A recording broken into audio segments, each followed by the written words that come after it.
Kamu sudah tahu bahwa hidup ini terkadang di atas, kadang di bawah. Tapi sekali-sekali bisa mengambang juga. Kalau sudah begitu, saatnya jalan-jalan. Pemimpin penerbangan singkat di antara semua penerbangan komersial terjadwal tetap dipegang oleh rute maskapai asal Skotlandia Logan Air. Rute ini menghubungkan dua pulau, Westray dan Papa Westray. Jarak rute ini kurang dari 3 km. Jika cuacanya bagus, penerbangan ini hanya berdurasi 47 detik. Jika penglihatanmu sangat baik, kamu bisa melihat bandara kedatangan dan bahkan teman-teman yang akan bertemu denganmu. Kedua pulau ini adalah bagian dari Kepulauan Orkney. Wow, ini nama tempat dari Lord of the Rings.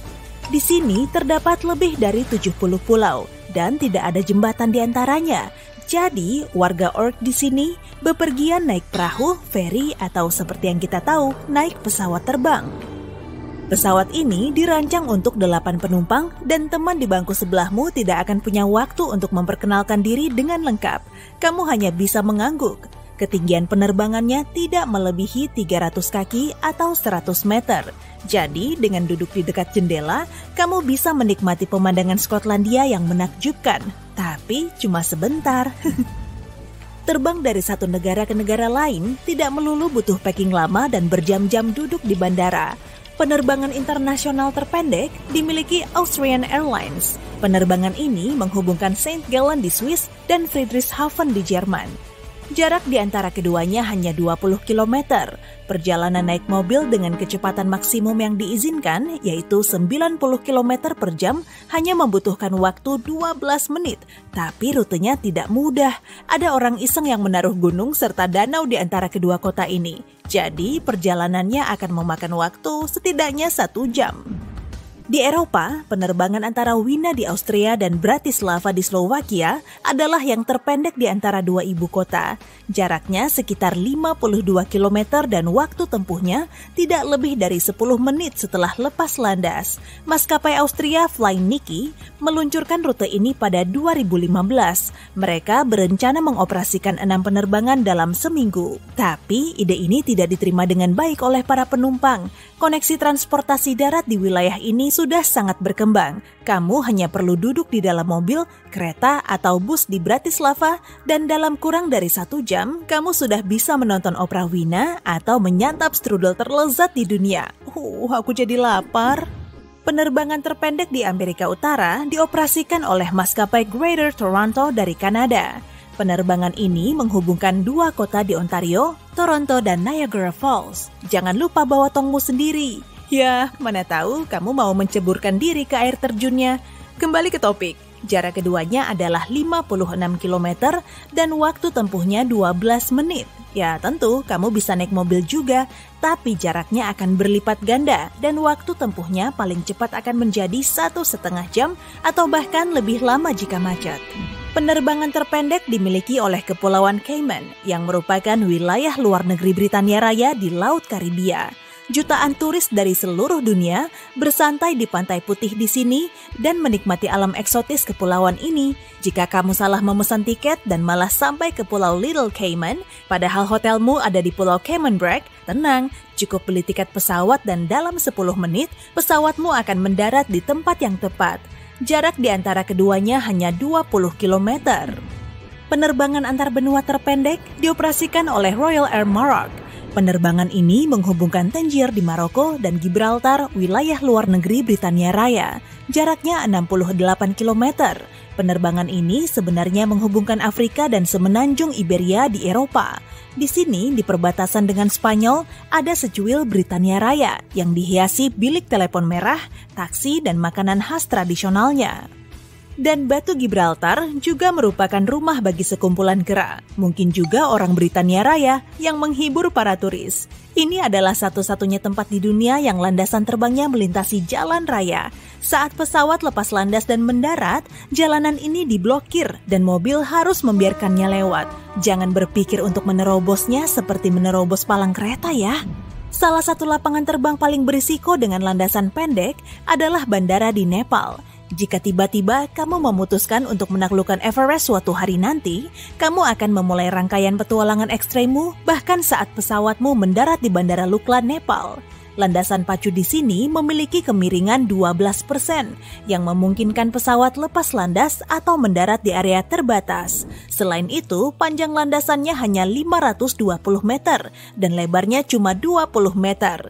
Sebagai perbandingan, panjang landasan rata-rata di dunia adalah 2 kilometer. Tapi bukan cuma itu, bandara ini terletak hampir 3 meter di atas permukaan laut dengan pegunungan di satu sisi dan ngarai di sisi lain dan ujung landasannya hampir menghadap ke jurang. Di ketinggian ini, cuaca terus berubah sehingga penerbangan seringkali ditunda atau dibatalkan begitu saja. Tidak ada penerangan buatan di landasan pacunya, apalagi peralatan radar.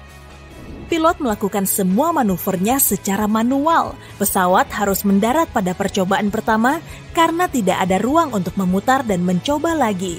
Biasanya penerbangan dioperasikan pada pagi hari dan dalam kondisi cuaca paling tenang, tanpa kabut, angin, atau awan. Bahkan wahana paling gila di Disneyland tidak akan bisa mengalahkan pendaratan di Bandara Lukla. Bagaimana dengan jarak terpendek antara pesawat dan kepalamu? Mari pindah ke Pulau Saint Martin dan bandara utama Kepulauan Karibia. Jika kamu sedang berjemur di Pantai Maho, bersiaplah untuk menunduk dan peluk bebek karetmu.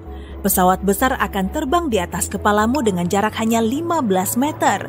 Namanya juga mau mendarat, pulau ini lumayan kecil, begitu pula landasan pacunya yang diakhiri air di kedua sisinya.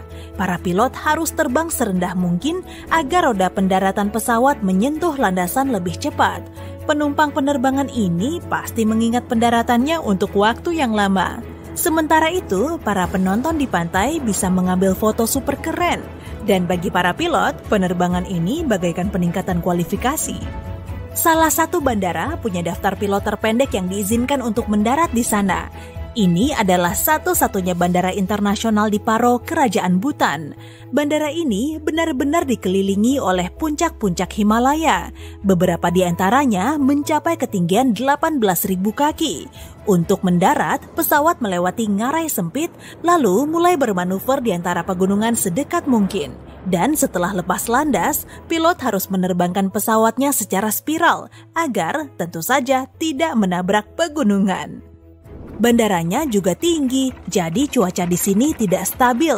Angin kencang bertiup dan membentuk turbulensi yang hampir non-stop. Penerbangan di sini hanya dioperasikan oleh maskapai lokal, Druk Air, dan hanya 8 pilot yang punya izin lepas landas dan mendarat di sini. Bandara ini adalah yang paling berbahaya di dunia. Hei, beli tiketnya satu! Dan bagaimana jika salah satu penerbangan terpanjang menjadi salah satu yang terpendek? Kamu bisa menempuh 13.600 km hanya dalam 30 menit. Kamu sedang berada di Singapura, liburanmu akan segera berakhir dan sekarang saatnya pulang ke asrama.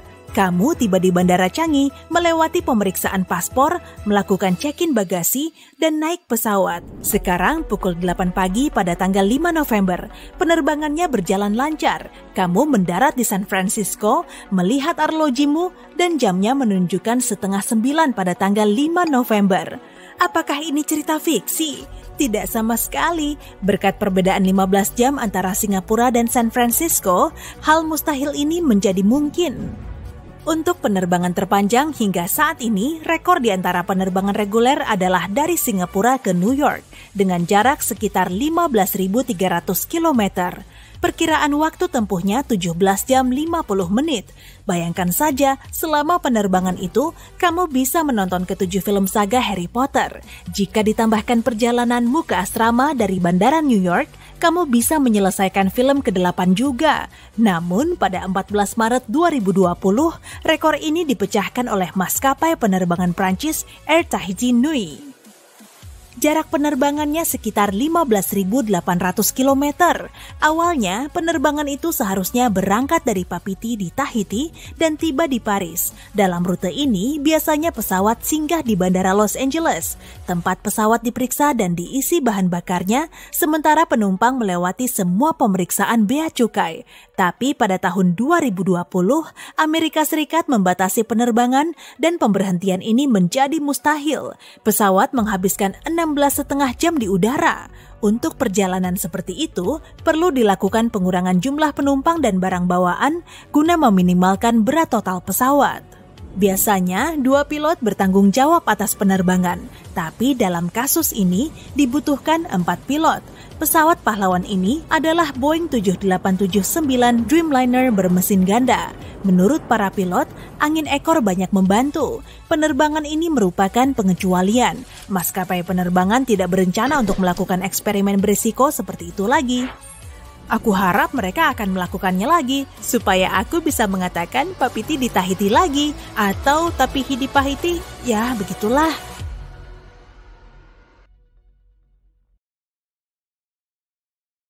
Hujan turun saat kamu naik pesawat. Jika kamu naik mobil, pasti kamu menyalakan wiper atau penyeka kaca, serta lampu depan setelah memasukkan kunci ke lubang starter. Apa pilot melakukan itu semua? Pesawat memang selalu menimbulkan banyak pertanyaan. Ini saatnya kita cari jawabannya. Apa pesawat punya penyeka kaca depan? Ya, pesawat komersial punya wiper, tapi hanya digunakan saat pesawat dalam posisi taksi, lepas landas, dan mendarat. Begitu pesawat mencapai ketinggian jelajah, pilot mematikannya. Kecepatan pesawat cukup untuk membersihkan kaca depannya dari butiran air. Pesawat bermesin tunggal mungkin juga tidak punya wiper karena aliran udara dari baling-balingnya cukup kuat untuk mengusir air. Apa yang terjadi jika salah satu mesin pesawat mati saat terbang? Pasti kejadiannya begini. Hei, apa ada yang lihat mesinku? Padahal barusan ada di sini. Tidak ya. Sebenarnya ini bukan masalah besar sih, pesawat akan terus terbang. Ada sertifikat untuk pesawat jarak jauh atau yang terbang di atas lautan yang menyatakan berapa lama pesawat bisa bertahan. Misalnya, Boeing 787 dapat terbang lebih dari 5 jam tanpa mesin kedua, artinya cukup waktu bagi pilot untuk merencanakan pendaratan yang aman. Mengapa di dalam pesawat sangat dingin? Suhu rata-rata di pesawat adalah 23 derajat Celcius, kira-kira sama dinginnya dengan gedung perkantoran kebanyakan. Tapi, kamu merasa sangat dingin karena tubuhmu tidak banyak bergerak sehingga tidak menghasilkan panas yang cukup. Penghangat tidak dinyalakan karena udara panas dapat menyebabkan beberapa penumpang pingsan selama penerbangan. Apa pesawat punya klakson? Ada, malah sebagian punya klakson khusus. Sebenarnya, pesawat dilengkapi klakson, tapi pilot tidak memakainya untuk menakuti burung atau menarik perhatian pesawat lain di udara. Hei, minggir!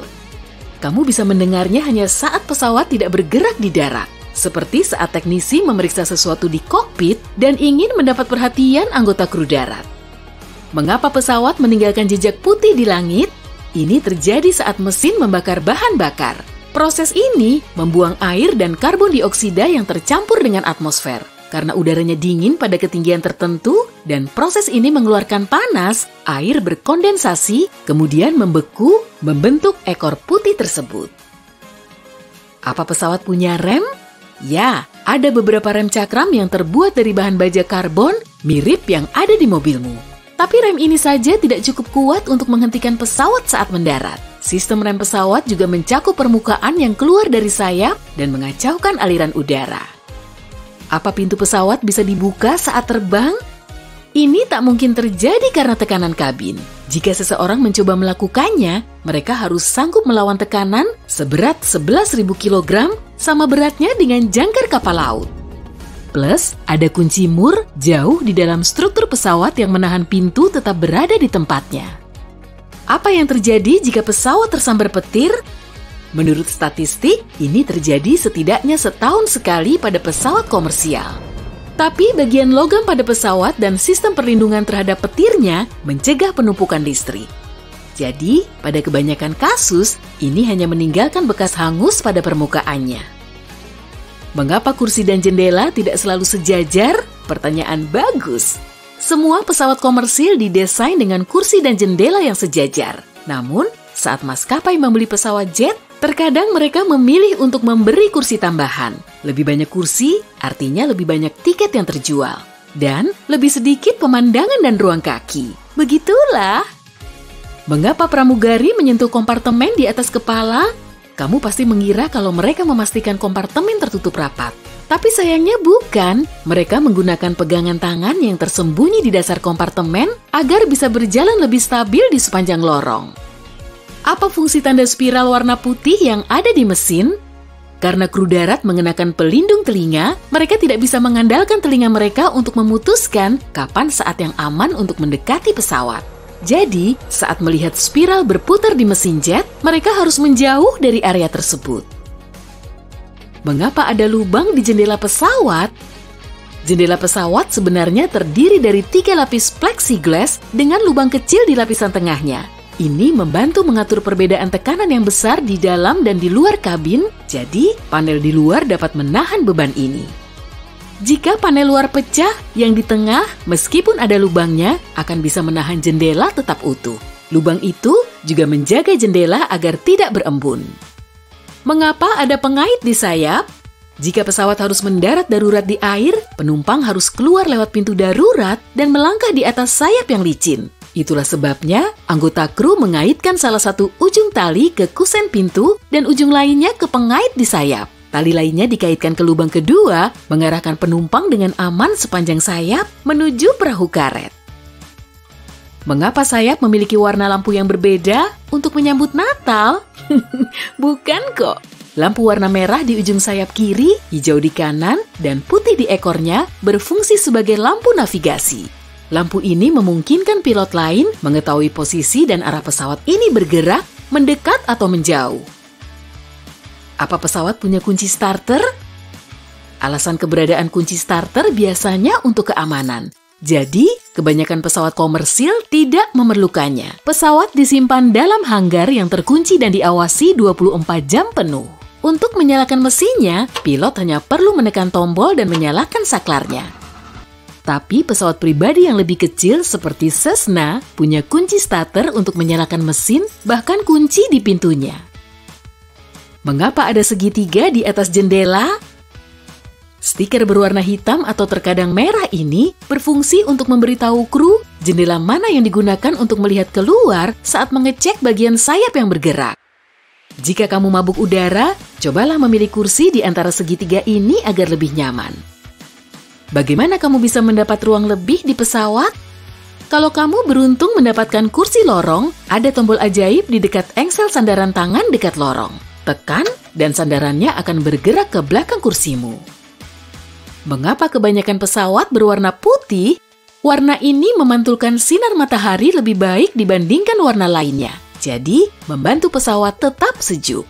Warna ini juga membantu menemukan retakan, penyok, kebocoran, dan kerusakan lain di permukaan pesawat. Dan, cat membuat pesawat 545 kg lebih berat. Jadi, lebih banyak bahan bakar yang digunakan. Dengan tidak mengecat pesawat, maskapai menghemat lebih banyak uang. Mengapa pesawat tidak memiliki parasut untuk penumpang? Seperti cat, parasut juga menambah berat pada pesawat sekitar 3.600 kg. Belum lagi, penerjun payung harus menjalani latihan setidaknya selama 4 jam untuk belajar cara menangani payungnya. Terakhir, lompat dari pesawat setinggi 11.000 meter di udara sama sekali tidak aman, karena suhu pada ketinggian ini lebih dingin dari samudra Arktik, minus 54 derajat Celcius. Mengapa pesawat tidak bisa terbang saat panas? Molekul dalam udara panas saling berjauhan. Agar pesawat bisa terangkat, kamu memerlukan udara yang padat. Itulah sebabnya jauh lebih sulit lepas landas pada suhu tinggi. Selain itu, cuaca panas dapat membuat mesin bagian dalam kepanasan, bahkan bisa melelehkan beberapa bagiannya. Jadi, jika suhu di luar mencapai 40 derajat Celcius, penerbanganmu mungkin ditunda. Mengapa bentuk jendela pesawat bulat? Bentuk jendela pesawat komersil pertama adalah persegi. Beberapa waktu kemudian, pesawat terbang lebih tinggi yang membuat tekanan kabin bertambah. Tekanan naik turun yang berulang-ulang dapat menghancurkan jendela bersudut. Karenanya, jendela diganti dengan bentuk yang bulat karena jauh lebih kuat terhadap tekanan. Bagaimana cara kerja masker oksigen? Cukup baik. Kalau tekanan udara berkurang pada ketinggian jelajah, kabin kehilangan oksigen. Tenang, masker oksigenmu akan menyediakannya, tapi hanya selama 15 menit. Jangan khawatir, ini cukup agar pilot bisa turun di bawah ketinggian 3.000 meter. Di sini udara punya kandungan oksigen lebih banyak dan kita dapat bernapas secara normal. Apa penyebab turbulensi?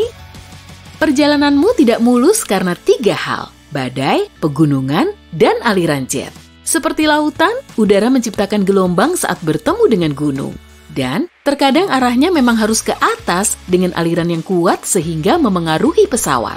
Aliran jet adalah serangkaian embusan angin yang muncul saat massa udara hangat bertemu dengan yang dingin. Awan badai mendorong udara menjauh, menciptakan gelombang yang tak terduga. Mengapa pesawat terkadang membuang bahan bakar? Jika harus mendarat darurat, pilot harus membuang berat yang berlebih dengan cepat. Karena belum habis dibakar, namun pesawat harus mencapai landasan pacu seringan mungkin. Semakin ringan pesawatnya, semakin mulus pendaratannya. Jadi, tidak ada ban yang meledak atau kebakaran. Mengapa pintu pesawat ada di sebelah kiri? Kapten biasanya duduk di sisi kiri, jadi mensejajarkan pesawat dengan tangga belalai menjadi jauh lebih mudah. Kru mengisi bahan bakar dan memuat bagasi di sisi kanan. Jadi penumpang yang masuk dari sebelah kiri tidak akan mengganggu pekerjaan tersebut. Mengapa lampu di dalam pesawat dimatikan saat lepas landas dan mendarat? Butuh maksimal 30 menit agar matamu menyesuaikan diri sepenuhnya dalam gelap. Meredupkan lampu di malam hari atau senja, menyiapkan matamu jika kamu harus keluar lewat pintu darurat. Sedangkan lampu diredupkan saat siang hari untuk menghemat daya mesin. Mengapa kebanyakan kursi pesawat berwarna biru? Warna ini secara psikologis berkaitan dengan keamanan dan rasa dapat diandalkan. Jadi, penumpang yang takut terbang akan jauh lebih tenang. Selain itu, noda dan kotoran jadi tidak terlalu terlihat pada kursi warna biru. Ketahuan deh! Pesawat nggak punya kunci untuk menghidupkan mesinnya. Kayaknya aneh ya. Tapi menghidupkan pesawat lebih rumit dari sekedar memutar kunci. Ada serangkaian tombol di papan kontrol pesawat yang memulai proses rumit itu. Aki memberi pesawat daya yang diisi melalui generator listrik kecil di dalam ekor pesawat. Aliran udara masuk dan bergerak ke dalam mesin pesawat untuk mendinginkannya.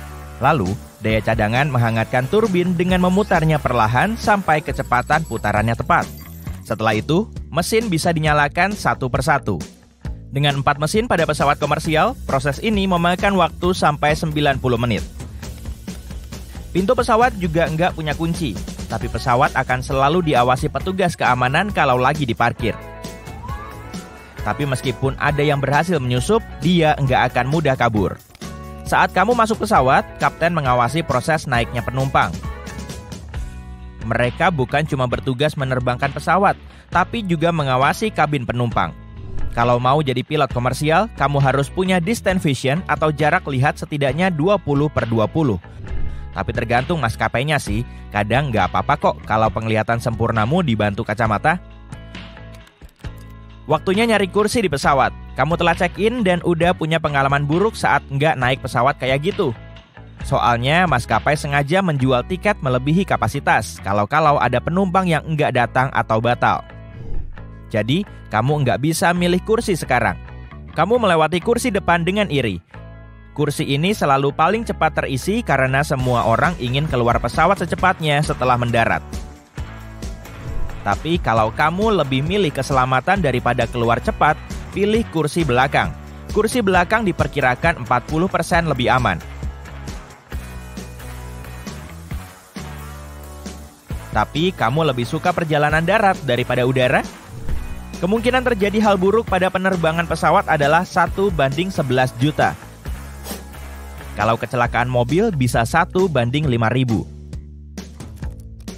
Kursi kamu berada di pintu darurat. Asik, ruang kakinya lebih lega. Selama 30 tahun terakhir, ruang kaki di pesawat semakin berkurang setiap tahunnya, sampai 12 cm di beberapa maskapai. Bukan kamu yang semakin tinggi. Alasannya, semakin banyak orang yang naik pesawat itu, semakin besar keuntungan maskapai. Maskapai nggak merakit pesawat sendiri, tapi membelinya. Mereka akan menentukan struktur tempat duduknya.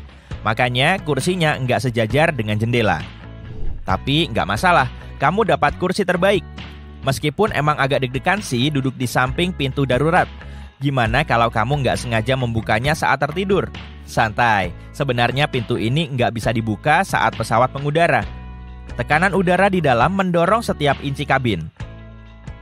Di pintunya saja, tekanan ini sama dengan ratusan kilogram untuk setiap meter perseginya. Oh ya, meskipun kamu tiba-tiba jadi sekuat Hulk, kamu tetap nggak akan bisa membuka pintu darurat karena ada rangkaian perangkat listrik dan mekanis yang mengancingnya. Pencegahan ini penting karena begitu pintu dibuka, seluruh suhu kabin akan langsung drop dan perubahan tekanan yang drastis bisa melemahkan struktur pesawat. Waktunya lepas landas dan mereka minta kamu mematikan ponsel. Emangnya harus ya? 10% orang mengaku mereka nggak mematikan ponsel dan bahkan nggak memakai mode pesawat. Ponsel bisa menyebabkan masalah, tapi nggak mengganggu elektronik kayak yang kamu percaya. Ada kekhawatiran saat kamu terbang, ponselmu bisa menerima sinyal dari berbagai menara di darat, sehingga sangat mengganggu pilot. Jadi jangan nyusahin mereka, mending matikan aja. Pesawat udah mencapai ketinggian 40.000 kaki, telingamu meletup, dan tanda sabuk pengaman udah dimatikan. Awak kabin berjalan di lorong sambil merentangkan tangan mereka. Di lorong sempit ini, cara jalan mereka ini membantu mereka agar seimbang. Mereka nggak mau mengganggu penumpang, jadi mereka nggak berpegangan pada sandaran kepala penumpang. Dan kalau tiba-tiba ada turbulensi, ada pegangan di bawah ruang bagasi atas. Sekitar 500.000 orang terbang pada waktu tertentu. Jadi sekarang kamu bagian dari kelompok spesial yang melibatkan 0,1% populasi dunia. Kamu melihat sayap putih pesawat di luar jendela. Pesawat dicat putih dan warna cerah lainnya untuk membantu memantulkan radiasi matahari. Hal ini mencegah kerusakan pesawat akibat matahari dengan mengurangi panas yang diterima. Tapi di kejauhan, awan gelap mendekat dan pesawat menuju badai petir. Karena terbuat dari logam, pesawat adalah konduktor listrik yang besar kan?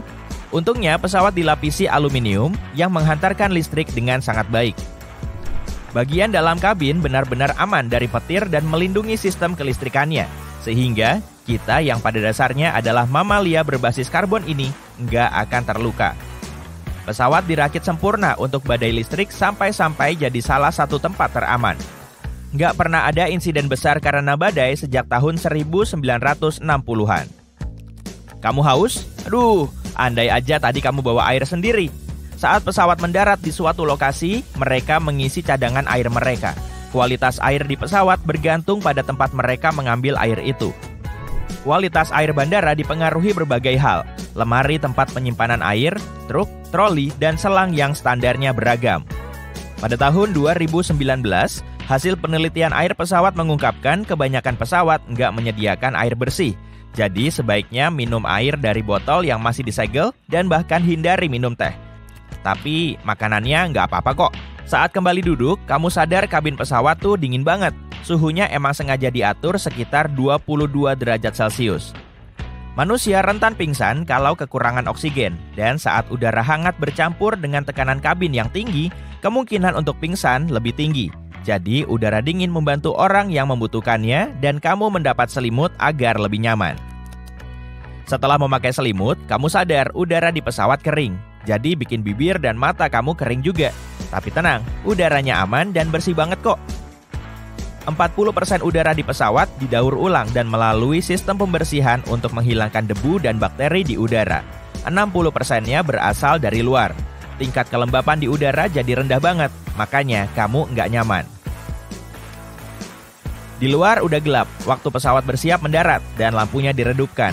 Lampu yang redup itu bukan untuk membantu pilot, awak kabin, atau orang di bandara, tapi untuk kamu. Kalau ada masalah saat pendaratan dalam keadaan gelap, mereka harus melakukan prosedur darurat. Lampu diredupkan agar matamu terbiasa dan membantumu lebih gampang mengikuti petunjuk ke pintu keluar. Tapi untungnya hari ini aman karena kamu udah sampai tujuan.